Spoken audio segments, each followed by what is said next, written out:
The problem with divorce is not knowing the territory. When we know the territory, it's easier to make choices. Well, we've created the divorce guide for you. This is a free ebook that's going to help you learn the territory and help you make better decisions. And all you need to do is go to bit.ly/the divorce guide. Just one word, bit.ly/the divorce guide. Get it now. Welcome to another episode of Rich in Relationship. And today we're going to work on single-handedly saving your marriage. Though truthfully, no one single-handedly saves their marriage, but it's a great podcast title, right? And today we're talking to Jessica Fairfax. She's a certified emotionally focused therapy therapist. She loves the idea of working with relationships and with couples, and she's worked with couples and individuals in saving their marriage, and I would guess probably taking them apart sometimes too, because that's part of the work. How are you today, Jessica? I'm doing really well. How are you, Rich? I'm great, and I'm so pleased to meet you and to get to know you a little. Yeah, you too. I'm excited to be here. Yeah. So the question that I ask everyone on the front end is, how did your heart lead you into this work? Honestly, I can't remember a set time where I just decided this is my life, but I've always been fascinated with relationships. And I think in my own life, I can just see how much connection is so important and how people just thrive when they're in healthy connection with each other, whether that's romantic or friendship or whatever it is. Having connection keeps people away from loneliness, and it gives us meaning and it gives us purpose. So I do remember, back in college, when it took me a while, but when I finally declared my major in psychology, it was then that I was like, yeah, I'm going to work with couples. I'm going to go get my master's in marriage and family therapy. And then I just want to work with couples. And that's what I want to do. And it certainly expanded since then, right? But I've always had this desire to just see relationships grow and thrive, because I think no individual exists in isolation. And, relationships are just at the root of everything we do. And they're at the root of how we get support and how we support others. Yeah, the fact is that we are social animals. I think we're hardwired to be social animals. It's pretty rare that people want to go off into the woods and live alone and talk to squirrels, though have been some known cases of that. Yeah. I mean, I love a good chat with my cats. So I gotta say, but yeah, I think I'm not going to that ask we you if the all cat are answers back. I don't want to know. right. I think we're all wired for connection, for human affection and connection. It's a survival thing, if nothing else. Before we started the show, Jessica and I were talking about this, and we were talking about how in every committed relationship, actually, let me back up. Here's kind of how this goes. Two people meet, they fall in love, they're all googly eyed and all focused on each other. And they're probably speaking all 5 love languages. If you don't know what that is, go to a previous episode and you can find out. They're speaking all 5 love languages to each other. They have each other's complete attention. They are amazed that the other person sees them the way that they are seen, and they love the way they feel when they're seen that way. And eventually what happens, they get hitched, or sometimes people don't get married. Sometimes they just move in together and have children. But whatever it is, they make a decision that they're going to take that falling in love thing and deepen it into something more, a more committed relationship, let's call it. And inevitably, somewhere along the way, that commitment becomes children. Speaking of survival instinct, right? And that's one of the points where everything starts to change. I would argue that when people make a commitment to being married, something changes there. But when you have children, things really change, because all of a sudden there's other people involved under your roof. And these two people are thrown into a situation that they have had little or no training as to how to manage, which is taking care of a baby. And or maybe 2, maybe it happens very quickly. And it is normal and natural for 2 partners to lean into their individual strengths. One person finds out they're really good at dotting the I's and crossing the T's, making sure that the garbage gets out, making sure that the bills get paid, and the other one's really good at the big picture. Maybe they're making sure there's social connection. Then there's kids going to the right school. Who knows how that shakes out? But you start leaning into your individual strengths, and it is normal and natural to focus less on the relationship at this point. And what happens is people, almost every couple I've ever talked to, they find themselves living less in a relationship and more what we call parallel lives. So parallel lives is where each person, they've gotten re-engaged. They're off of speaking the 5 love languages. They're off of worshiping each other, off of falling asleep on the phone together with drool on the phone and all that stuff. And now they're on to, oh yeah, I can be personally fulfilled at work. Oh yeah, I have my own friends and our friends. And what happens in parallel lives is you get more into your own development and your own friends, and you make sure that you're doing your part for the kids and the family, but the relationship kind of falls by the wayside. And this is a really normal and typical experience for couples, and how couples handle when they realize that they're in this and how they handle it is key to the future of the relationship. And that's what this episode is really about. When you wake up and find, oh my God, who is that person on the other side of the bed? I don't remember marrying you. I remember marrying that person who thought I was amazing, instead of saying, why did I burp? Or why did I leave the cap off the toothpaste or whatever? And so when we talk about saving your marriage, it's not as dramatic as it may sound. It's really about, like, when you're in that state, what do you do? And particularly from the point of view of, and this is really not unusual, one of you wakes up and the other one doesn't. How did I do describing that, Jessica? That was a lot of words. That was a lot, but you put it so well. It happens sometimes so gradually. And honestly, I would say even if kids aren't in the picture, it's easy for us as individuals to get into our careers or whatever it is that our hopes and dreams are in, whether that's work or children or hobbies or anything. And it just so happens that, yes, children absolutely are probably a big stressor on that, because it's these little individuals that rely on us, and our energy goes elsewhere beyond our romantic relationship. Kids demand a very regular schedule. Oh, absolutely. And that regular schedule is what drives people into more individual work and sometimes less teamwork. But I agree with you. It can happen in any relationship. In fact, it's almost insidious. I think it's because we don't realize. I know I didn't realize. I've been married a couple of times, right? It wasn't until my second marriage that I realized that there was my life, there was her life, and there was our relationship. There was this relationship also. And it wasn't until I had stopped feeding it and it started to wither on the vine, that I realized, oh my God, there's this, it isn't just her and me, it's us. Yeah. Yeah, absolutely. And I mean, you're right that a lot of times it is children, because there's so much more involved in that just leads couples to go parallel. I mean, my husband and I joke that he works from home primarily, and I work from home a couple days a week, and we can go all day without seeing each other or all day without talking to each other, even if we're in the same location. And so it is so easy for relationships to kind of just stall out, and they survive, right? They can certainly survive, and you can find your own things to do, but like you described it, it's parallel, and couples aren't really getting that time to connect, or in some cases they lose the desire to really try, because it takes work. It takes active work to choose to love our partner daily, to say, hey, I'm going to put in extra time, even though I'm tired and I just want to pass out in bed. I really need to talk to this person. I love my partner and I want to talk to them. And that's hard. So somebody finds themselves in this position and they Google amazing therapists in my area, and up comes Jessica Fairfax, and they call you and they think you're amazing. What comes next? They want to work on their relationship, but the other person is still kind of asleep.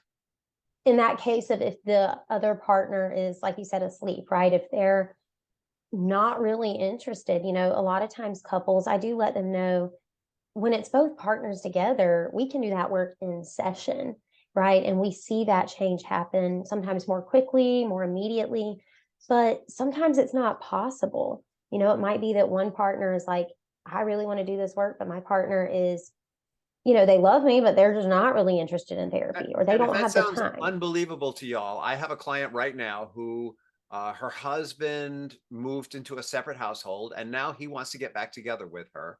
But he said, you need to get help. And he doesn't want to participate in that. And so because he thinks she's the problem. right? He hasn't Mm, recognized that there's this relationship that he contributes to. He just sees that there's a they don't always communicate clearly, and he's sure that she needs help, right? So yeah. it's actually more normal than you would think, folks, that one person, you know, wants to work on the relationship, and the other one's like, oh yeah, you should work on the relationship. So you've got someone like that in your wheelhouse. Where do you start with them? Yeah, I let them know it's so wonderful that they're wanting to do the work. And we have to remember that we as individuals can only control our actions and our moves, and they can Yeah, make a lot of really? progress that way. What? Right. I Oh, can't it control the other sucks. person? We only wish we could, right? But there's so much change that they can do by just being willing to take that first step and to say, okay, you know what, maybe my partner isn't on board yet, but I can still work on this. And a lot of times by doing that, we can affect change in the relationship. And it maybe is the thing that our partner needs to see to know, oh, this person still loves me and cares for me. I want to do the work too. Um, and so that's where we start. And, so like you said, I'm a certified EFT therapist. So a lot of my approach is in attachment theory, it is in EFT. Um, and so a lot of times I think therapists tend to think of that as still mostly a couples model, but it actually is really wonderful with individuals too. And so that's kind of how I operate. Anyways, a lot of therapy words that basically come down to I can still help individuals, and individuals can still work on the relationship by acknowledging their own attachment needs, the things that drive them toward connection and that lead them toward actions that make them disconnect from their partner. And so, even in individual work, we can look at the cycles that they get stuck in their relationship and the cycles that they get stuck in their heads, right? Where a lot of times we get a signal. I'll just try to use some, random example here, right? But let's say, this client gets a signal from their partner that their partner is frustrated with them, right? Or I'll just use myself here. That way it's easier, right? I get home and my husband is stressed from work. And it's not at me, but I see his frustration, and the Jessica who maybe hasn't done this work would say, oh my gosh, is he mad at me? Right? I get anxious. I get worried. What do I do with that? When I feel that anxiety that says, I've done something to upset my partner, I've disappointed them. What do I do with that? Do I get snappy? Do I get like critical? Do I shut down? Do I say, well, I just don't want to talk to him the rest of the day? And then what does that look like to my partner? Mm-hmm. This person that I love, how do they read that signal from me? Do they think, oh, Jessica is grumpy, Jessica's being mean, I don't want to talk to her, right? And it so can easily divide us when what I really need in that moment is to recognize, okay, he's stressed, that doesn't mean it's a reflection on me, but how can I show up differently? Even if nothing about him changes, can I say, hey, I'm sensing your tension and I know that it gives me some anxiety. Mm-hmm. And that's not on you, that's not your fault, but it makes me feel worried because I really want to know that we're good here. I want to find a way for us to connect. It sounds like the first part of saving your marriage single-handedly. I love the drama of that, but it's so Right. unrealistic in some ways. The first step really is to take accountability for what's happening on your side. So your partner is got a less than positive feeling going on. How we choose to react to it has so Mm-hmm. much to do with it. And so looking at and also getting that like 95% of what happens for any human being actually is what's happening between their own ears anyway. If my partner's got enough look on their face, it may have nothing to do with me. Or it might be that they are upset about a perceived slight of something that I didn't intend to be a slight, or it might be a complete misunderstanding. And so if I walk into it with the frame that number one, it's not about me. And number two, Mm-hmm. where do I want to go with this? Am I going to be defensive? Am I going to be open? Am I going to be cautious? How I approach it, the energy I bring, the emotion that I bring to the experience is going to make a huge difference in how this goes. And then it sounded like the third part is once I have that piece straight, right? Presumably, I don't want to go in defensive because defensive begets defensive. Hmm. And maybe I don't want to go in absolutely open, because that's, if you know someone's in a bad space, it's kind of like saying, I'm ready. Maybe you want to go in Yeah. with some caution. You cautiously express, hey, it seems like, things aren't 100% over there. What's going on? Like, just open up a cautious exploration. Hmm. Yeah, absolutely. And you're right. It is, I think it's so helpful to start with owning our own moves, right? We own what we do and how Did you we say our show up own in the moves? relation. Moves, like Moves. So I how we just said, move. Sorry. no, Oh, no, that it would could be be my bad. ears. I don't Yeah, want to. Yeah, I want to hold my own news because I don't want to die. owning our own moves in the Yes. cycle. So our own behaviors, our own actions, how we show up in the relationship. And so by owning that, right, we accept responsibility. We say, when I am in some sort of stressful place, this is what I do. And this is probably how it affects my partner, Hmm. right? Because So that's that what sounds makes it a like that pattern. sounds like an effort at empathy. Yeah, exactly. We so often want our partners to hear us, to love us. Of course, that's what a relationship is. And we have to do that too. Which is not necessarily the same as projection. Like, projection would be, oh, he's in a bad mood. Maybe it's because I didn't have the coffee ready this morning. That's less empathy and more, that's more the part of your brain that's always looking for danger, in action. The danger, not a great place to go emotionally. Hmm. But empathy would be, oh, maybe he had a bad day. Oh, or maybe he didn't sleep well, or whatever. Hmm. Oh, I remember his uncle is sick. Maybe he's concerned about that. It's like some effort at understanding their context. Right, right, exactly. It's seeing, okay, my partner, like you said, going back to this idea of parallel lives. When we're living in parallel lives, we forget the context that each other's in. Maybe don't outright forget, right? But we stop focusing on the different stressors we each experience. And some of those stressors are shared. It's kids, it's everything else going on, it's finances, it's all the things. And some of those stressors are individual. It's different work environments, it's different friendships, family Mm-hmm. relationships. And yeah, exactly. Empathy, when we tune into that, we can say, oh, my partner's going through this really hard thing. And when I show up in a harsh way, or when I choose not to show up and I choose to shut down, it might hurt them more. It might give them the message that I don't care when I really want them to know how much I care. Whereas going back to kind of what you said about the projection part of it, right? Oh, I forgot to make the coffee this morning.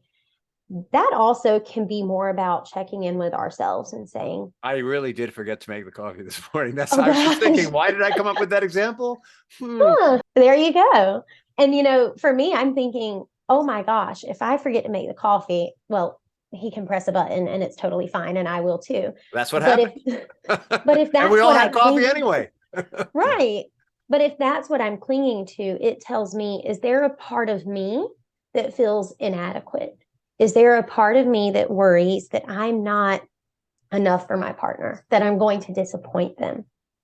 Right. And so that's where so much of this work on the relationship and saving the marriage, as we talk about, can exist in working on ourselves and working individually, even to be able to say, what are these things in my head and in my heart that make me go from, desiring connection to saying, oh my gosh, I've really messed this up.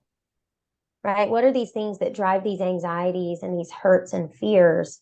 And how can I talk through them differently? I'm listening to you and I'm thinking, wow, this is cool. Like, this is the basis for you're leading parallel lives, and you start to imagine what's going on in their world. And now you're beginning to be convergent, right? Mm-hmm. Because there's empathy.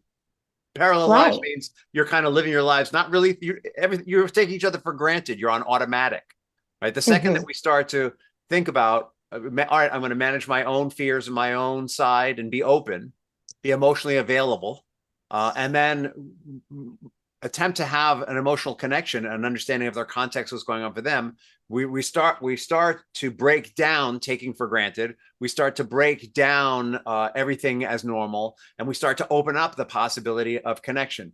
And what I found myself thinking is, by the way, this doesn't mean that you're going to save your marriage overnight, right? Because how long Right. did it take to move to a place of parallel lives? How many years did you invest in leading your individual lives without feeding your relationship? So this is the beginning of saying, oh yeah, we have a relationship.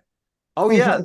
they're thinking about the other person and having that aware. Maybe I'll never be in love the way you are the first time, but you can have that experience of thinking of the other person and speaking faith and confidence into who they can be. That can happen again, but it's going to be a lot of steps from showing some empathy to getting to that place of speaking faith, confidence, and really having an intense intimacy again. Yeah, absolutely. I try to encourage clients that it is a process. So, like you said, it took a long time to get here. Hopefully, it won't take that long to heal it. However, it does take work. We are rewiring our neural pathways. We are reconnecting them with our partner, Mm-hmm. right? We are showing ourselves, showing each other that we're safe and loving places to be again.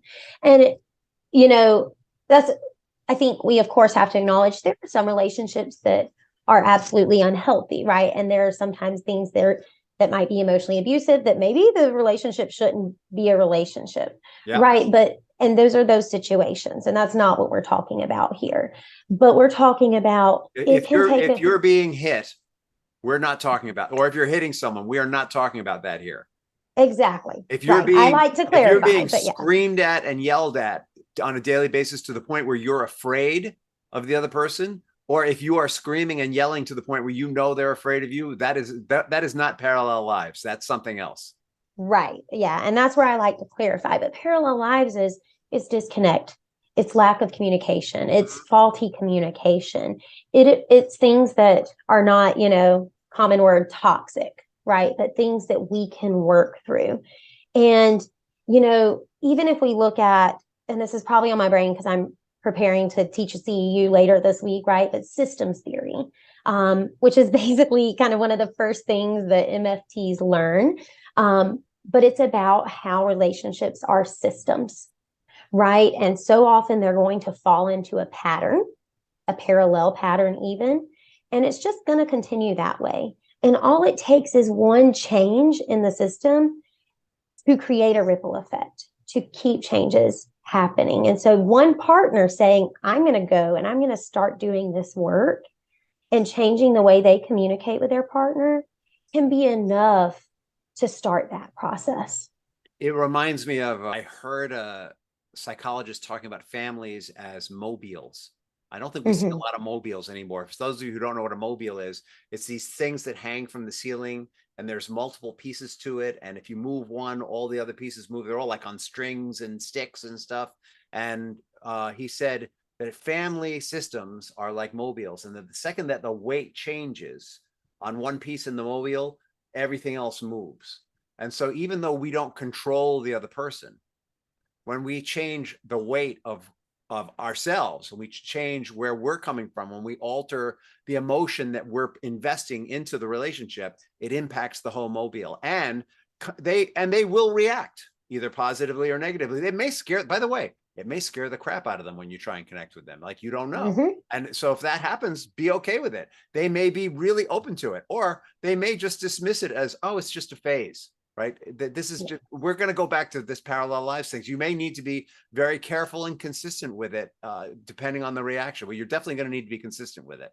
But Yeah, they may but not trust it yet, right? Like yeah, they may say, that's strange. That's not going to last. but they will shift. If you shift, if you change if your emotional state changes, your state changes, they will react to it. Mm-hmm. And Absolutely. they'll either be drawn to it or repelled by it. So, and it's something to watch out for. You may not actually be able to say if they're repelled by it. It may be that they really don't want the relationship, or it might be that you're showing up in a way that reminds them of someone that they're afraid of.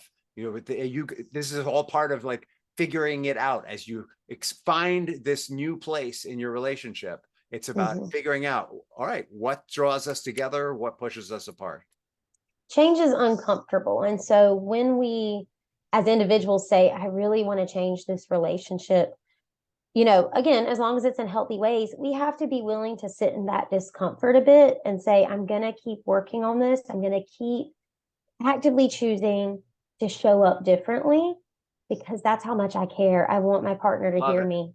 I love it. And here's your worst case scenario. Your worst case scenario is that you become more aware and emotionally available, and you don't save the marriage, but the next person that you have a relationship with, I can testify to this, you're going to be a lot more aware of what went wrong and how you need to show up for you to stay engaged, for you to stay connected. And that's going to give them the opportunity to do so. So your worst case scenario is that you learn. Right. We show up better for ourselves. We tune into our own needs better, and we better recognize and care for ourselves.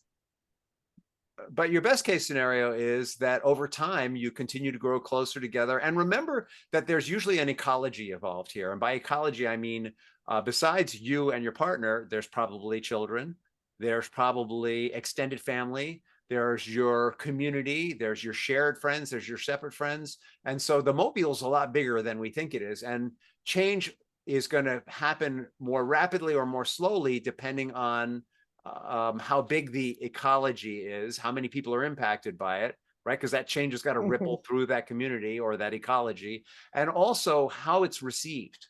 And so if it's received positively in the ecology, it's going to be encouraged and built up. If it's received negatively in the ecology, it might be stifled.